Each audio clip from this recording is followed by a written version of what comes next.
కొర్రీళ్లతో రుణం తర్వాతే విద్యా రుణం. కొర్రీళ్లతో రుణం తర్వాతే విద్యా రుణం. అమెరికాలో చదువులు వీసాలపై ట్రంప్ ఆంక్షలు, దేశీయంగా బ్యాంకులు అనధికారిక నిబంధనలు. ఇక లక్ష్యంలో 25% మంజూరు చేయని వైనం, తిరిగి విసిగిపోతున్న విద్యార్థులు. గట్టిగా చాలా ఇబ్బందులు పడతా ఉన్నారట. ఉన్నత చదువులతో ఎదగాలనే విద్యార్థుల ఆశలపై అమెరికా అధ్యక్షుడు ట్రంప్తో పాటు రాష్ట్రంలోని బ్యాంకులు సైతం నీళ్లు జల్లుతున్నాయి.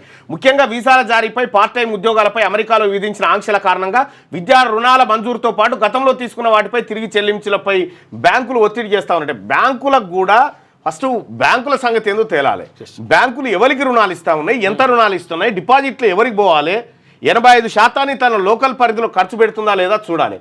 ఒక్క రుణం ఇమ్మంటే మాత్రం ఇయరిలు చదువుకుంటామంటే సవాలక్ష చెప్తారు. వాడు విజయ్ మాల్యా 1000 కోట్లు 10,000 కోట్లు ఎత్తుకపోవచ్చు, నీరవ్ మోదీ ఎత్తుకపోవచ్చు, ఈ లలిత్ మోడీలు వీళ్ళు ఎత్తుకొని పోవచ్చు. ఎంత వాళ్ళకి ఎంతైనా దోషి పెడతాయి, ఎందుకంటే వాళ్ళకి కమిషన్లు ఇస్తారు కాబట్టి.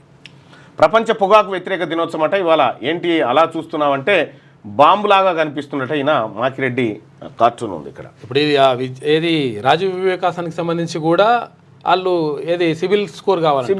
సిబిల్ స్కోర్ అయితే ఉండదు. సిబిల్ స్కోర్ తిరగాల్సి అంటే